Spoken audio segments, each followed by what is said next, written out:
So here's a question you may have asked yourself at one point or another. At what point does a political career stop being a career and start looking more like a very public midlife crisis? Because this week, in the latest chapter of American Politics, but make it melodramatic, Marjorie Taylor Greene announced she's resigning from Congress. Yes, resigning. Voluntarily.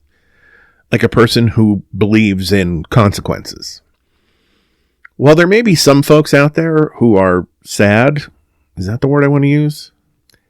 That she is leaving just as she started to butt heads with Trump, I am not one of them.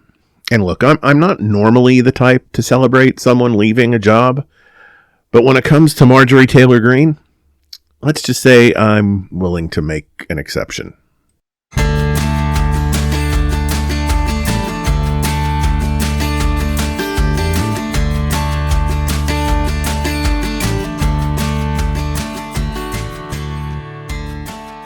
Hello, you're listening to Your Neighbor on the Left, the podcast where we talk about liberal politics, human decency, and life on the blue side of America's ideological divide. My name is Don Spielis, your host. This week's episode is about the one, the only, the political equivalent of a 3-car pileup that you could just not look away from, Marjorie Taylor Greene. It looks as though we're going to lose one of our prime sources for political memes because MTG has announced that she is leaving Congress. Her last day will be January 5th. Why she picked that day, we can talk more about that later. But she has cited the blowback and, yes, threats she's received from the right after going against Trump on the release of the Epstein files.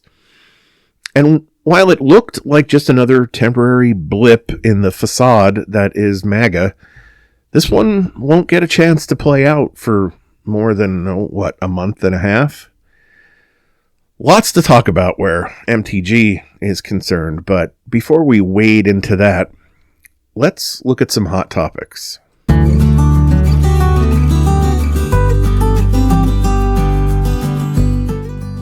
So I want to start off talking about the moment that, on the face of it, might have been dismissed as a bad joke, except that it came from the President of the United States, which of course it's not funny at all.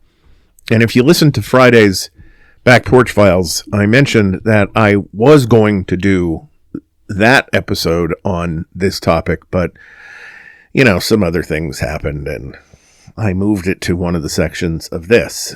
So, on November 14th, aboard Air Force One, Bloomberg White House correspondent Catherine Lucy tried to ask Donald Trump a follow-up question. She was pressing him. Sir, if there's nothing incriminating in the Epstein files, why not release them? Instead of answering calmly, Trump pointed his finger in her face. Yes, like a first grader calling out a classmate, and snarled, "Quiet, quiet, Piggy." That insult didn't just land wrong. It was deeply gendered, belittling, loaded with his fake power dynamic. A man in power using a childish, demeaning term to shut down a woman who was just doing her job. That's not tough or leader-like. It's being a bully. And of course, if there's anything that can make a bad thing worse, it's Trump's press team. At a White House briefing shortly afterward, Press Secretary Caroline Leavitt defended Trump like it was nothing, as if calling a woman Piggy mid-question is just his charming brand of honesty. According to her, this moment was proof of his frankness, honesty to your faces, and transparency. She went further. She claimed that his bluntness is one of the reasons American voters re-elected him. She bragged that he gives the press unprecedented access, and that he's very frank and honest rather than hiding behind your backs. In her framing, being yelled at and insulted is somehow respectful, at least more respectful than what other presidents have done. Now, that defense is nothing short of breathtaking in how tone-deaf it is. Let me spell it out, what it reveals here. The White House is arguing that abuse equals authenticity, that harshness equals respect, that name-calling is a sign of strength. They're basically telling journalists, be grateful he's shouting at you in person. That's his transparency. But for those of us back here in reality, make no mistake, this is not some innocent flub. This is a pattern. If calling a reporter Piggy seems familiar, there's a reason. Trump's misogyny towards female journalists is nothing new. Go back to 2015, the GOP primary debates. Megyn Kelly asked him about his record on women.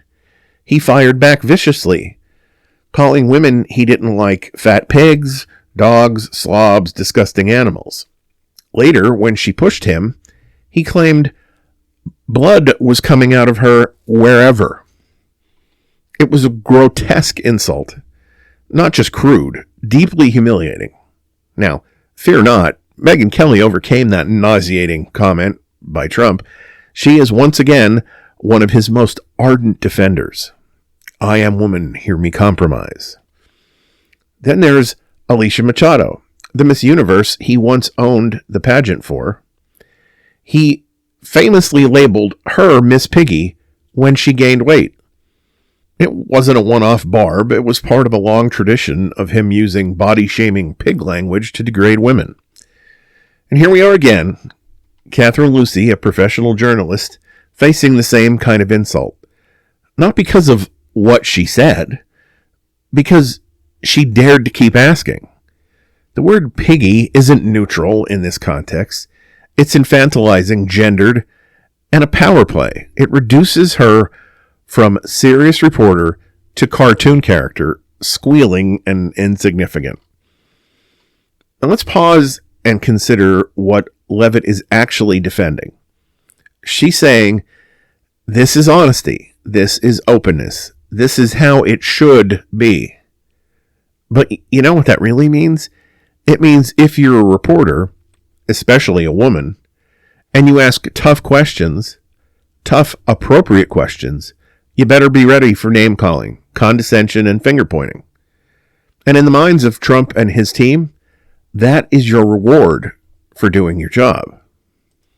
Levitt's argument also sidesteps the power imbalance. This isn't a normal interaction. This is the president. He holds institutional power. When he humiliates a journalist, he's not just rejecting a question. He's trying to intimidate, to silence, to devalue. And framing that as respectful is a perversion of what the word respect even means. And this incident matters beyond the cringe factor.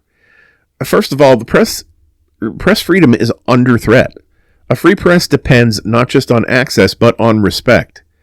When the leader of the country belittles those asking critical questions, it sends a chilling message. Don't push too hard or you'll be humiliated. If journalists learn to self-censor out of fear of being publicly demeaned, we lose vital accountability. Second, a gendered double standard here. Women asking tough questions have long been subject to insults based on appearance, weight, tone, whatever. When a man does this from the highest level, it reinforces sexist norms. Women who speak up are naggy, piggy, or just plain unattractive in his eyes. That's not just personal, that's structural misogyny. Third, the context of the question matters. Epstein. Lucy wasn't asking about any policy issue. She was asking about documents tied to Jeffrey Epstein, the convicted sex offender connected to trafficked minors and other powerful people, of course. She was doing her job. Asking what Epstein meant when he wrote that Trump knew about the girls was not frivolous. It's essential. If journalists shy away from those questions because of insults, we risk losing vital scrutiny over some of the darkest corners of power. Fourth, Levitt's defense is part of a broader erosion of norms. If shouting, demeaning language and finger-pointing are recast as frankness, then accountability for public figures becomes murkier. There's no apology, no recognition of harm, just a claim that this is how he talks. And when has this concept ever been more important than in today's ever disintegrating respect in politics? That kind of thinking is dangerous, because when the public is told to accept verbal abuse as part of leadership, when we're meant to shrug and nod because, oh, that's just his style, we normalize disrespect, especially towards women. We start believing that power entitles someone to degrade another person. And that's not a version of democracy that I want to get comfortable with.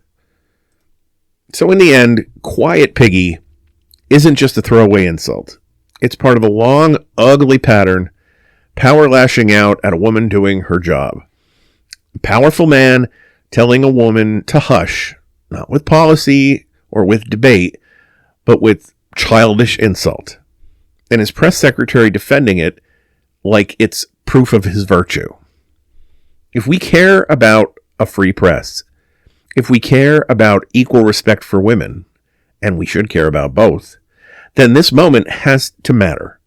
Not just as another embarrassing clip, but as a warning. The language of power still has teeth, and we should never let it slide.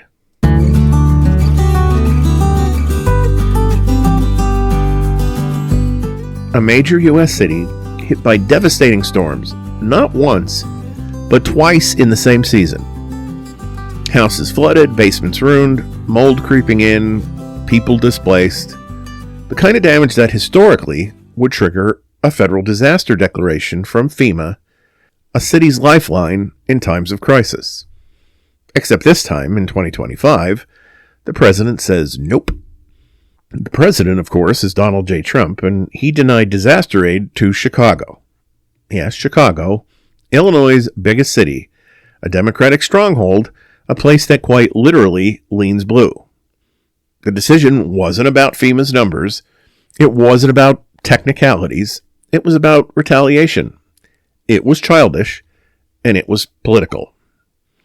Here's how it all went down. In the summer of this year, 2 major storms battered the Chicago area. Flooding was severe.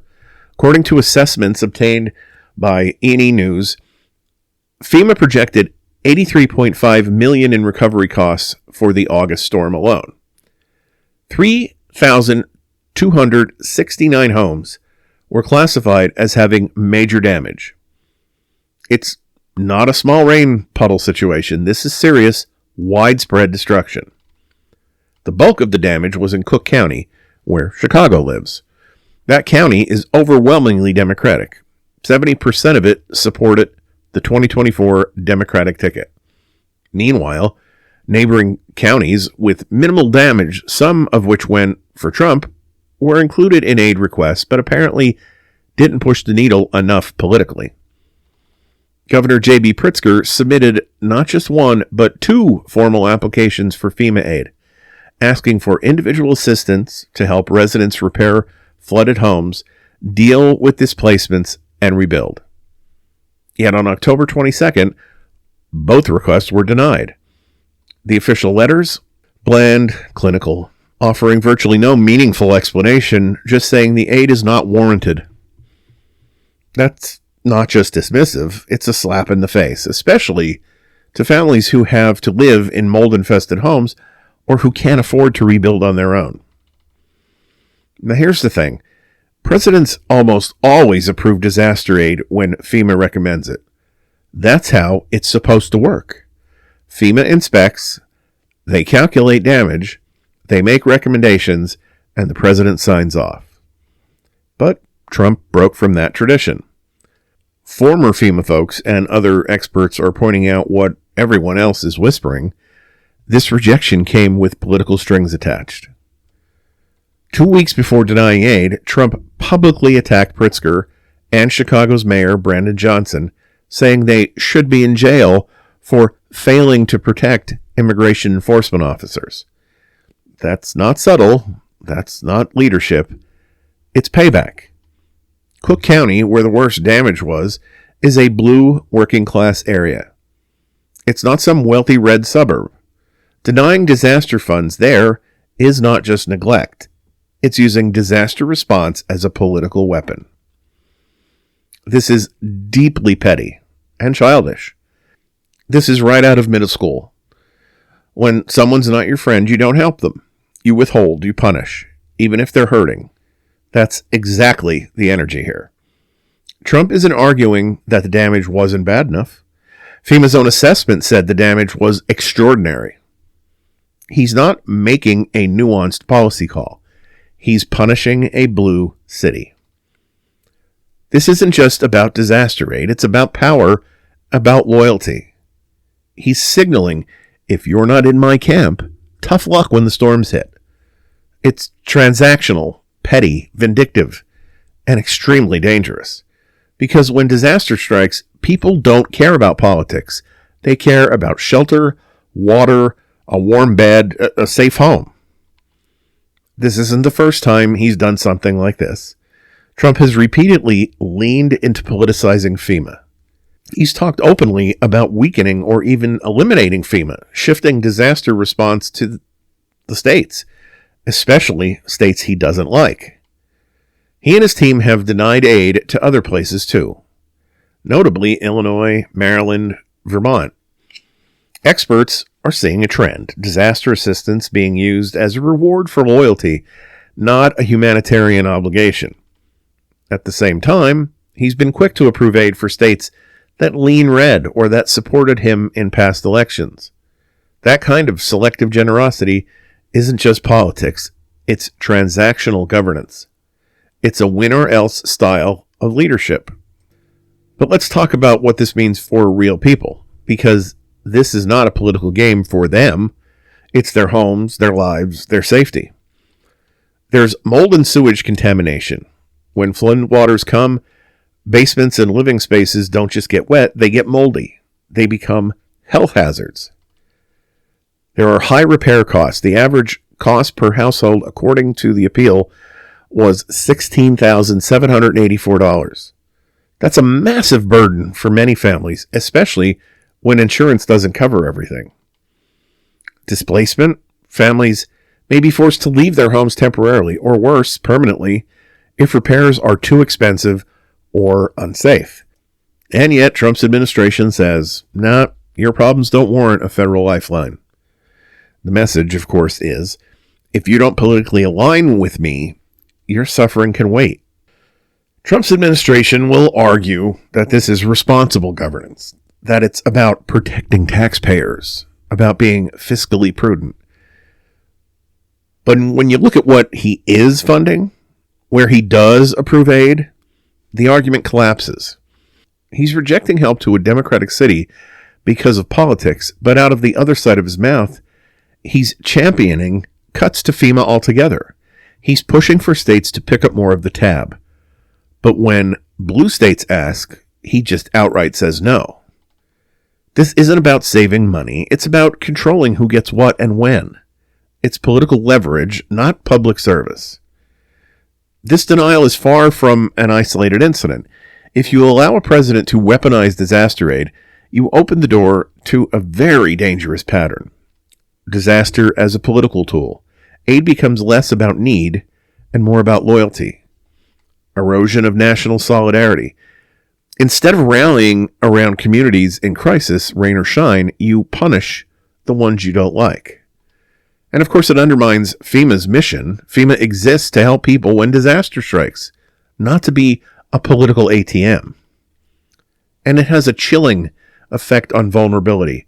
If people believe help is politically contingent, who even asks? Who appeals? At its core, this move is petty. It's spite dressed up as policy. It's punishment for not towing the line. It's a demonstration of power, plain and simple. Trump is saying, even when you're drowning, if you don't play to my base, I won't throw you a lifeline. And that's not leadership. That's a temper tantrum from the guy in the Oval Office. So here's what we, as everyday people, need to pay attention to. Watch how disaster aid is distributed. Notice if there's a pattern of denial that follows partisan lines. Support accountability. When a city like Chicago is denied help, Push for transparency. Demand explanations. Don't let disaster response become partisan. If we let aid become a bargaining chip, people lose. Not on paper, but in their real lives. And talk about this stuff. It's not just policy wonkery. This is real lives, real homes, real people. Denying disaster aid to Chicago after catastrophic storms is not just negligence. It's political vengeance. It's a clear message. If you're on my side, maybe you get help. If you're not, well, tough. That's not how governance is supposed to work. That's not how a nation built on shared responsibility should act. And that, in one petty decision, reveals exactly who this president is. Vindictive, transactional, and all too willing to let people suffer if it serves his own purposes.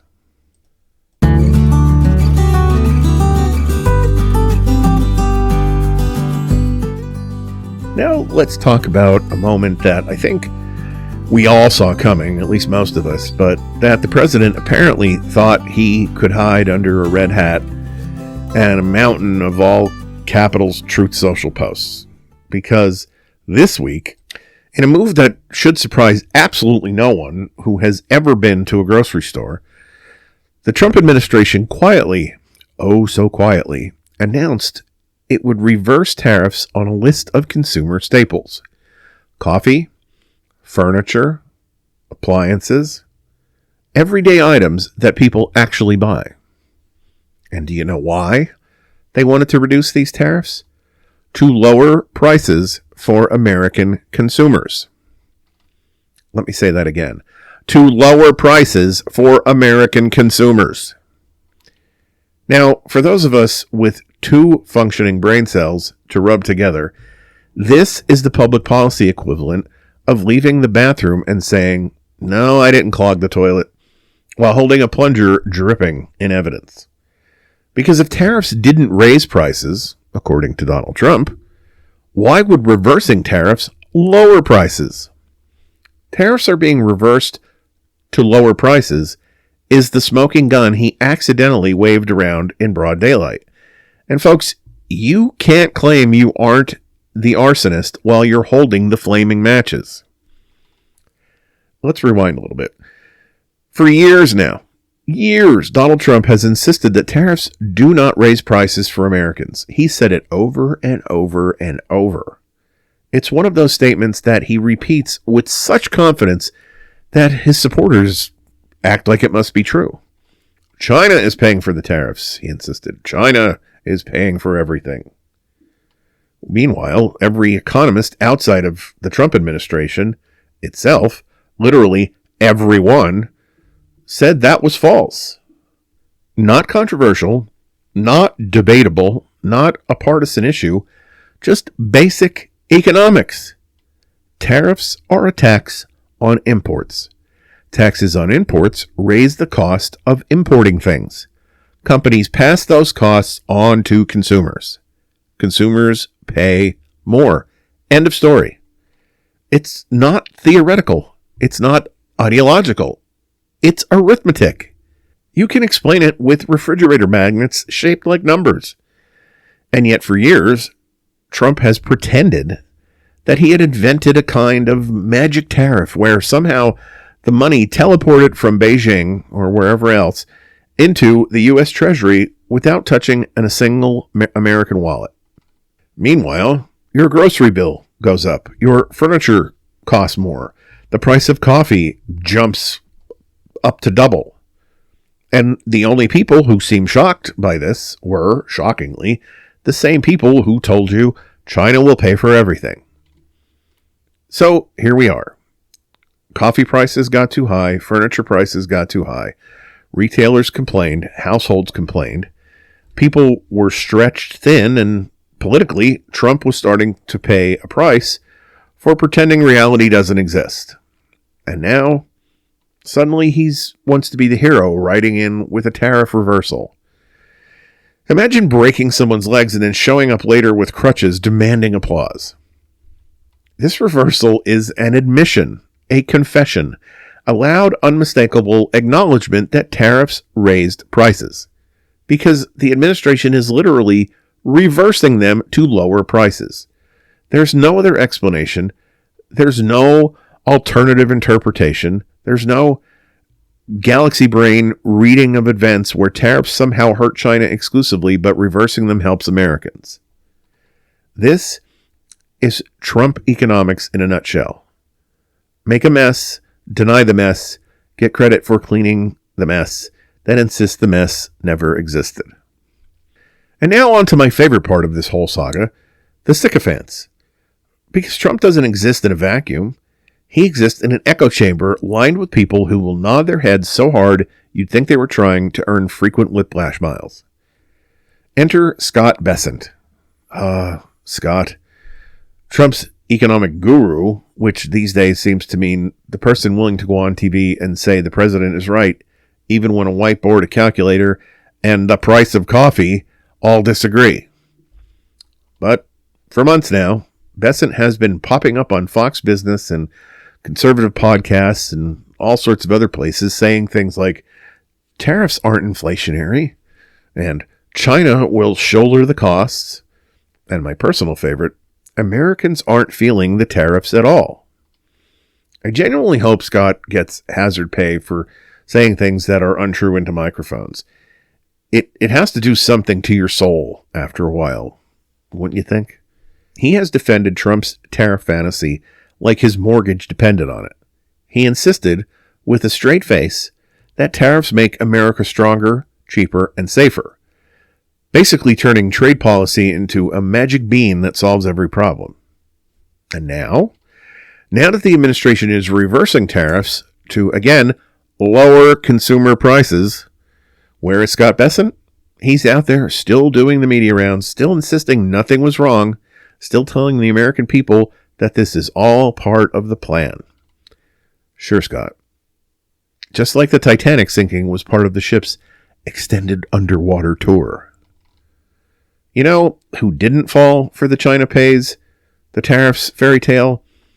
Every reputable economist in the country. Across political lines, conservative economists, liberal economists, middle-of-the-road economists, every single one said the exact same thing. Tariffs raise prices for American consumers. Not maybe, not if the moon is full, not depending on supply chain fairy dust. No, they said tariffs hurt American consumers. The only economists who didn't say that were the ones working for Trump, paid by Trump, hired by Trump, and groomed to praise Trump like he was the first man to ever open a textbook and say wrong. If every meteorologist in the country says it's raining, and the president stands outside soaking wet, insisting the sky is dry, maybe, just maybe, the problem isn't the meteorologists. But as I said, this tariff reversal is more than policy. It's a window into how Trump governs. Step 1, do something bad that hurts people.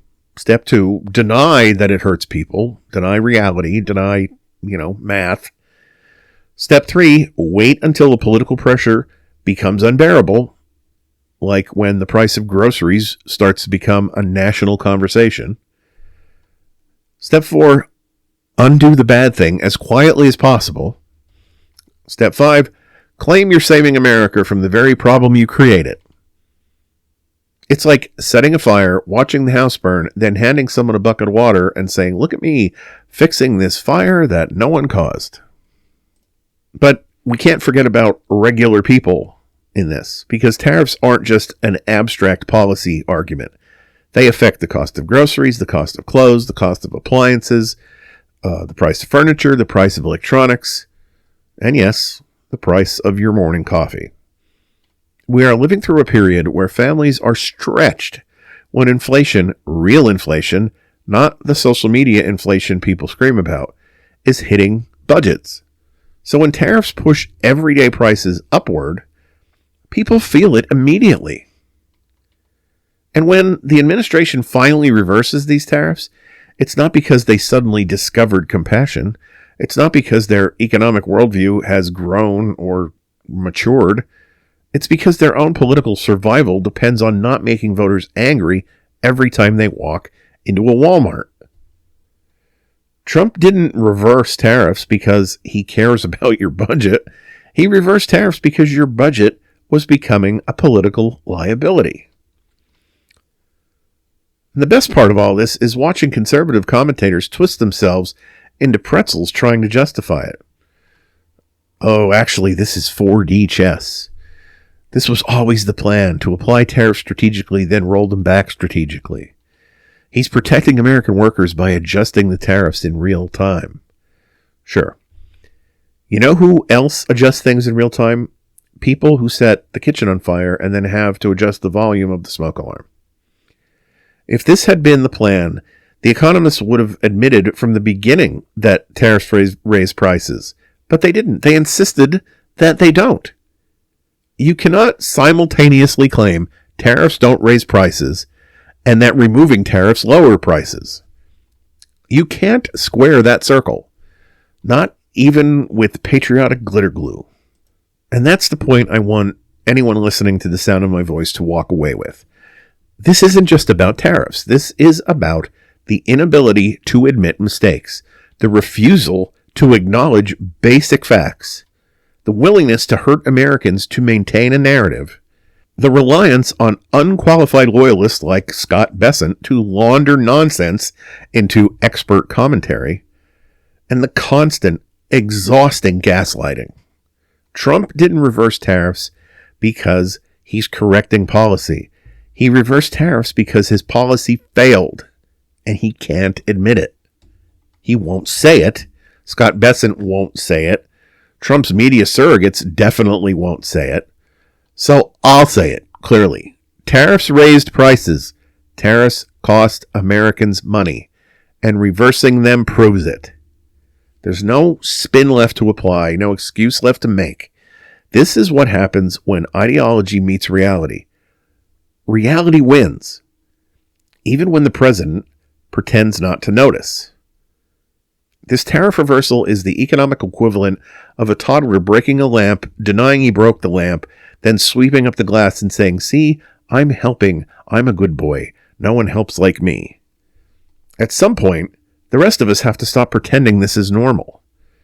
Because a leader who can't admit simple truth as basic as tariffs raise prices, is a leader who will always prioritize politics over people. And that's exactly what we're seeing.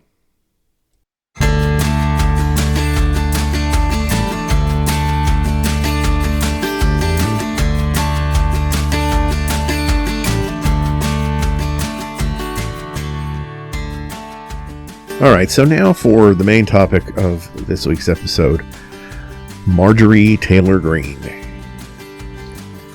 Now, if you somehow missed the news because you were busy enjoying nature or spending time with family or, healthy things, let me catch you up a bit. On November 22nd, Marjorie Taylor Greene posted a 10-minute resignation video on X announcing she'll officially leave Congress on January 5th, 2026. Now, the first question is, why January 5th? Why not now? Why not just hit the bricks and get it over with? Because January 5th puts her 3 days past the point where she becomes officially eligible for her congressional pension. And she wants you to know, in her words, this decision is not about grifting or optics or avoiding humiliation. No, she says it's about self-respect. Which is adorable, considering nothing in the last 5 years of her political career has suggested self-respect was high on her priority list at all. But her exit doesn't just mark the end of a very loud, very messy era. It also throws the GOP into another round of infighting, scrambling, and finger-pointing. Georgia's 14th district is heading into a special election. The MAGA base is mad. Trump is pretending he's not mad. And everyone else is trying to figure out whether to send flowers or a thank you card or a bottle of champagne. So, I want to walk through Marjorie Taylor Greene's rise, reign, and fiery downfall, and why, in the end, even Trump decided he'd had enough. So buckle up. This journey has lots of stuff.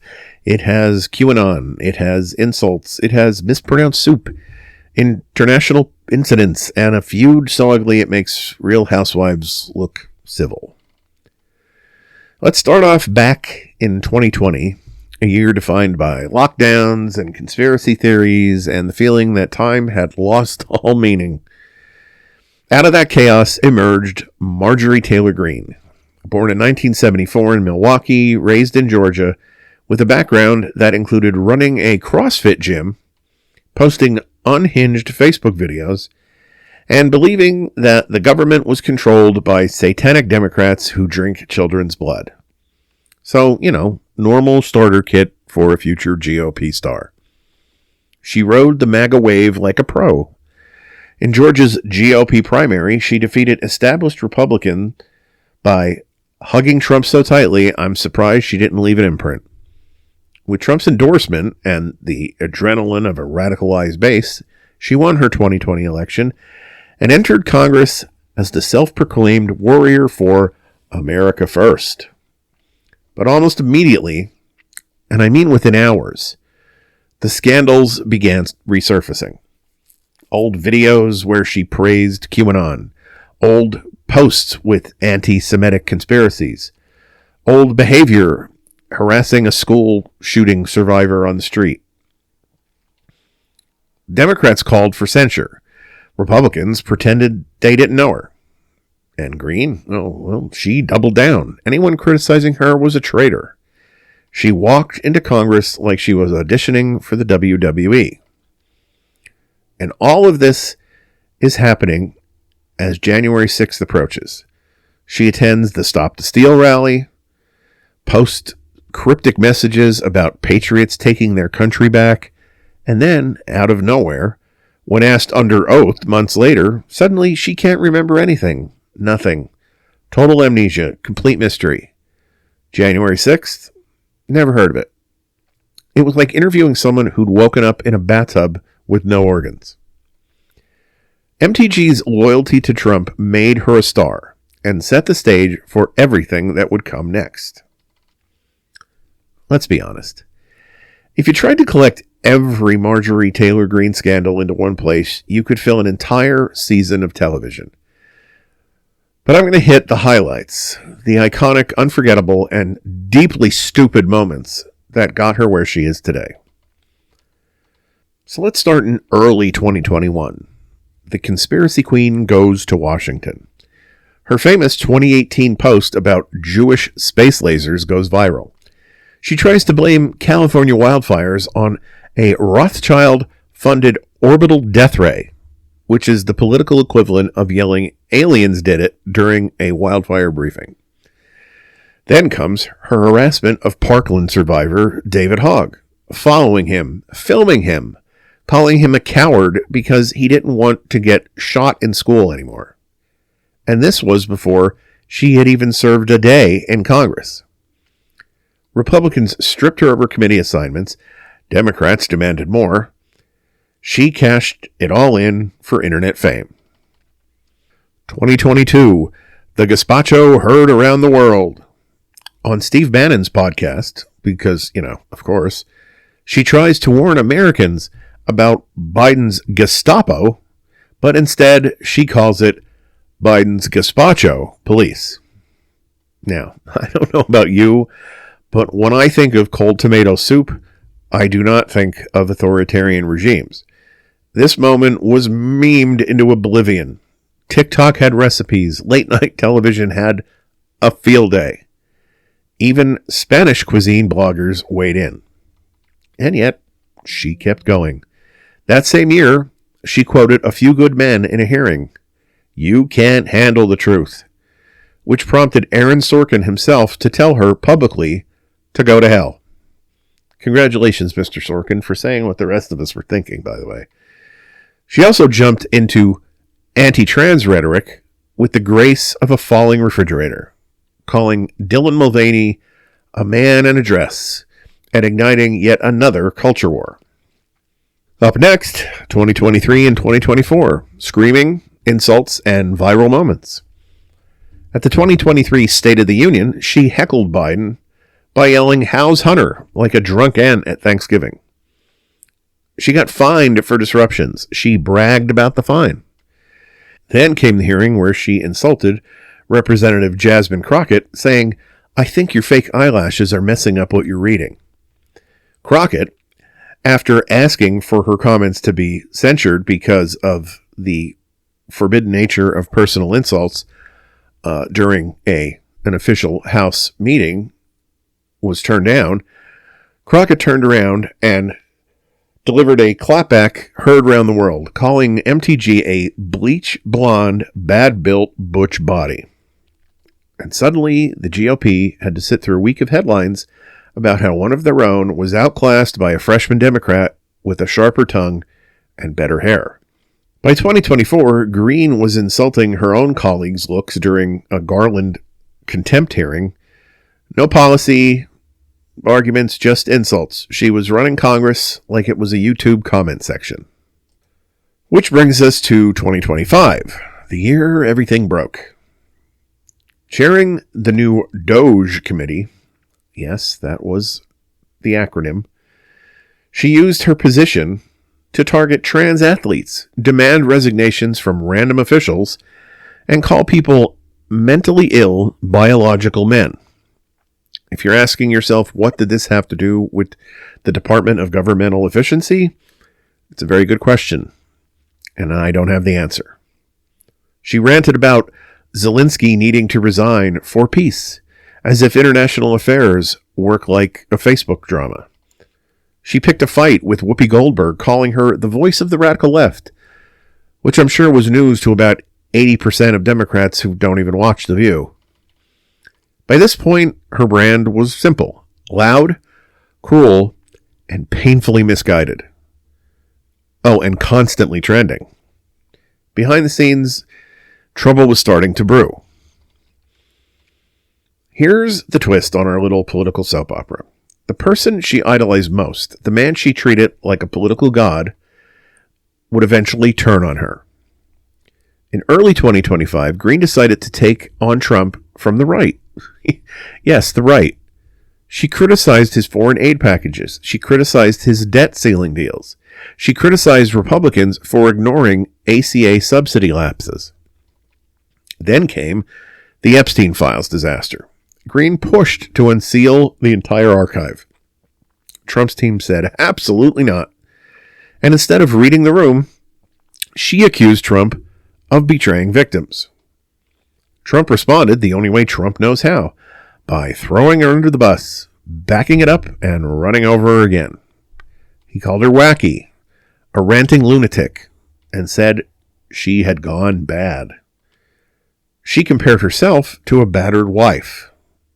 It was like watching two people who absolutely deserve each other suddenly realize they can't stand one another. Republican leadership panicked. Trump mused publicly about welcoming her back, but kept his distance. The MAGA base split down the middle, and Greene realized that Trump, her golden shield, was gone. And so, apparently, was her future in Congress.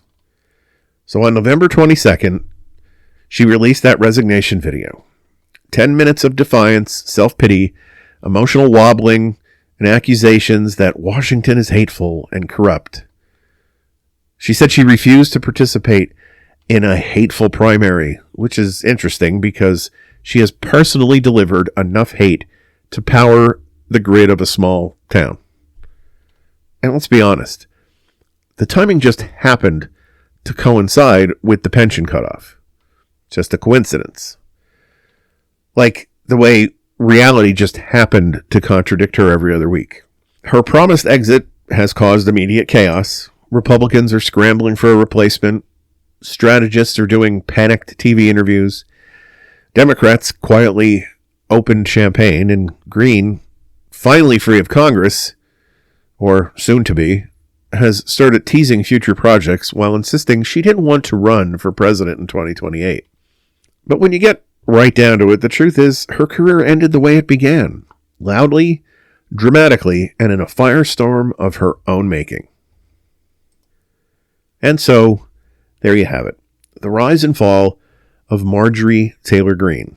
Not all of it, but the highlights. A political comet who burned bright, burned fast, and burned absolutely everything in her path.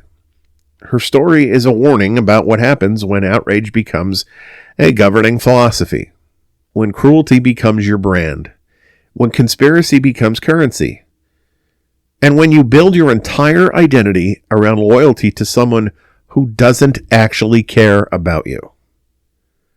Was her downfall inevitable? Could she have saved herself? Or was she simply destined to blow herself up the moment the spotlight dimmed? I'll let that up for you to decide. I will say this. The biggest surprise of the whole thing is that she didn't capitulate. Because as mad as the president was at her grandstanding and her division from his narrative, we all know that all she would have to do is a couple well-timed butt smooches, and she would have been right back on the MAGA gravy train. But she's chosen not to. We don't know what she's got planned for the future. I just hope it's not as loud as what she had done in the past. And that brings us to this week's high note. As I wrap up this episode, I want to shift from the headlines to something that hopefully restores a little faith in humanity, especially with Thanksgiving being this week.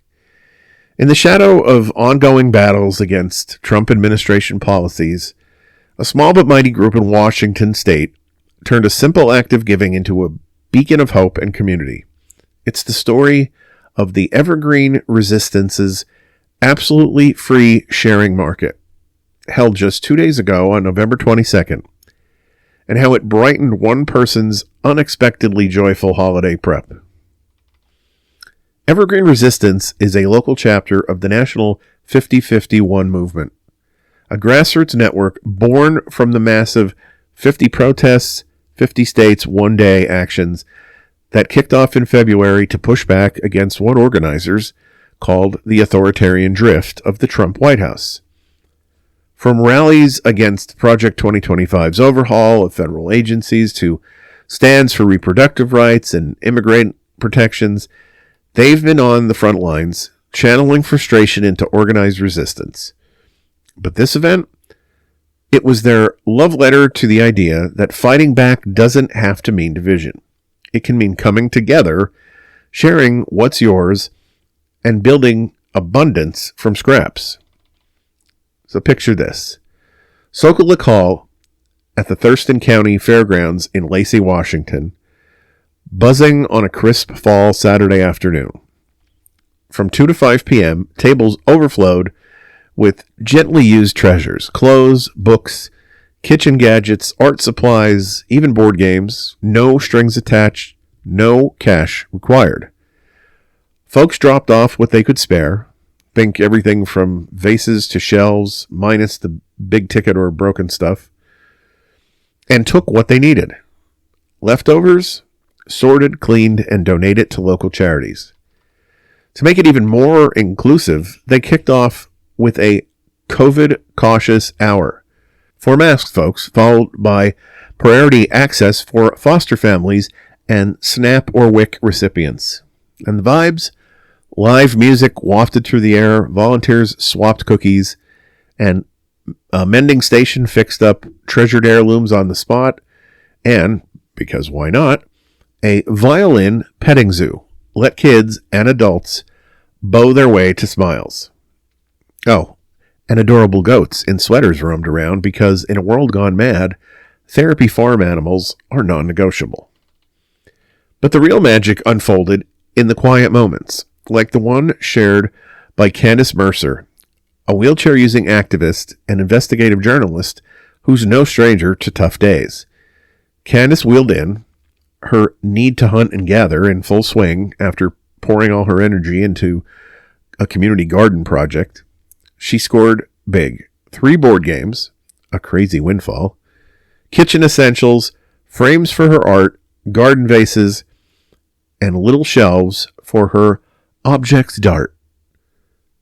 As she loaded up, her chair groaned under the hall. She made a point to thank every volunteer she met. I expressed my gratitude and how the event made me feel cared for by the community, she wrote on X.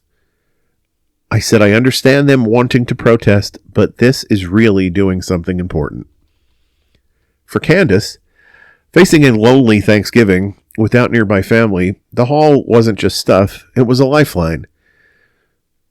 It's going to take me all week to unpack and integrate everything, she shared, which during a lonely Thanksgiving will be a cheerful project and will get me in the unpacking mood.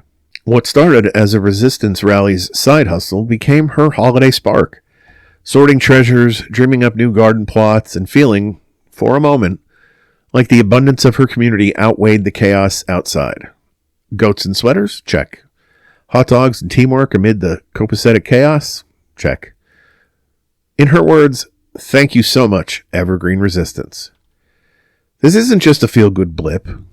It's a reminder that resistance can look like radical generosity. In a season of gratitude, when Trump's team touts wins on everything from tariffs to deportations, stories like Candace's show how everyday folks are rewriting the narrative.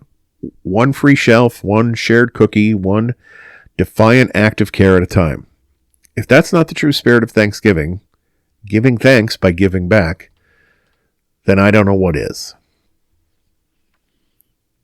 And that brings another episode of Your Neighbor on the Left to a close.